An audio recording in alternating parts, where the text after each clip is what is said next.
Good day to all of you guys.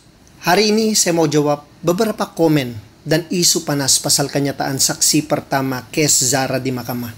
Doktor forensik atau pathologist. Lepas saya buat posting, ada yang marah. Ada yang kata saya hina dokter. Ada yang kata saya memandai-mandai macam pakar pathology. Ada yang cakap saya kunun palat taologist. Ada yang kata saya ni orang luar, jangan campur. Jadi biar saya kasih terang dengan cara tenang, supaya semua faham. Oke, biar saya jawab satu persatu. Pertama sekali, apa yang saya cakap ialah semua orang ada had ilmu masing-masing. Doktor pathology ada kepakaran dia. Bidang dia ialah bedah siasat, cek kecederaan, tentukan punca kematian dari segi medical. Tapi ingat, doktor tu bukan polis, bukan penyiasat, bukan hakim. Jadi, bila seorang pakar mula bagi kenyataan yang sudah bunyi macam andaian, itu bahaya. Kalau dia cakap, kecederaan konsisten dengan jatuh dari tempat tinggi, itu kita boleh terima. Itu bidang dia. Tapi bila dia tambah, bukan ditolak, itu sudah bunyi macam conclusion penyiasat. Itu yang ramai orang tanya-tanya. Jadi, bila saya bersuara, bukan sebab saya memandai-mandai, tapi sebab saya pun baca, saya pun belajar, saya pun dengar dari peguam-peguam dan rakyat biasa yang sekarang tengah bingung. Komen-komen orang bilang saya bukan pakar pathology atau pakar forensik, so saya tidak layak cakap. Betul, saya bukan pakar pathology. Tapi kita semua sebagai rakyat, kita ada hak tanya soalan. Kalau sesuatu kenyataan dibuat di mahkamah, kita ada hak tanya, adakah kenyataan itu betul-betul dalam kapasiti kepakaran dia? Atau sudah terlebih sampai boleh pengaruhi kes? Contoh, kalau polis bagi komen pasal bedah siasat, confirm orang marah juga kan? Sebab itu bukan bidang polis, bukan kepakaran dia. Sama juga di sini. Orang-orang yang komen hina saya ini pilak lah, anjing lah. Ini saya mau jawab dengan jujur. Betul. Saya bukan lahir di Sabah, tapi istri saya Sabahan. Dan kami dua sama-sama fight for Zara. Jiwa saya semua sudah di sini. Jadi janganlah main isu bangsa atau asal-usul untuk alihkan topik. Isu ni bukan tentang saya. Bukan tentang dari mana saya datang. Isu ni tentang keadilan untuk seorang anak kecil bernama Zara. Jangan lari dari isu sebenar. Nah, kita sambung. Sepatutnya benda-benda macam ni bukan jawapan dokter. Kalau ditanya jawapan paling selamat, saya tidak pasti. Itu kita boleh terima. Itu kita semua boleh terima.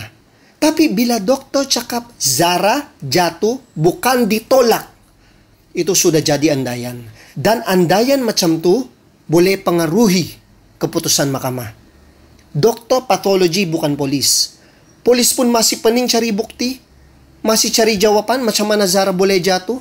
Jadi kalau doktor sudah cakap tidak ditolak, itu sudah menutup banyak persoalan. Dok, itu bukan bidang kau. Itu bukan bidang seorang pathologist. Itu sudah kerja penyiasat. Itu kerja polis.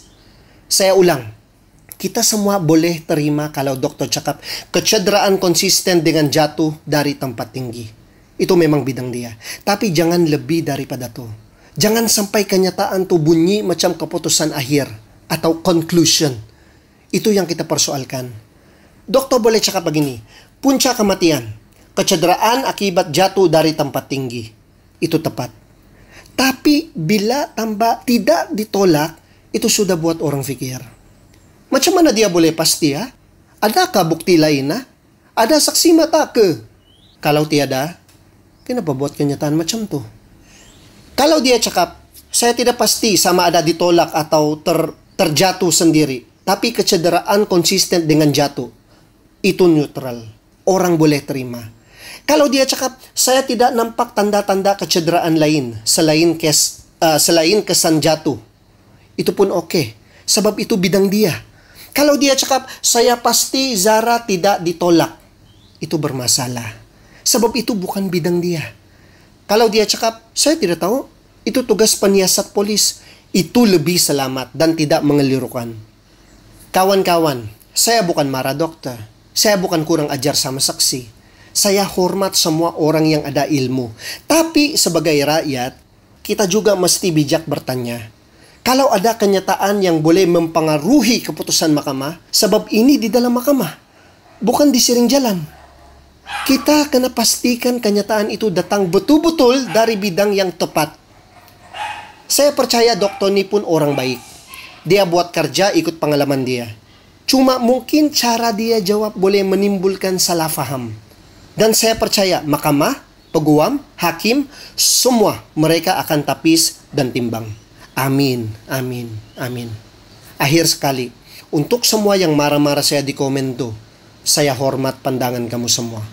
Tapi coba pikir balik. Kalau anak ini anak kita. Kalau anak ini adik kita. Kita tidak maukah? Soal jawab itu jelas dan tidak ada keraguan. Kita tidak maukah? Semua saksi beri jawaban dalam capacity bidang masing-masing saja. Itu saja yang saya maksudkan. Saya bukan musuh dokter. Saya bukan musuh sesiapa. Janganlah dulu pikir, dia ini seorang influencer saja ba. Saya hanya seorang rakyat biasa yang cari keadilan untuk seorang anak kecil. Terima kasih. Tuhan memberkati kita semua. Amin.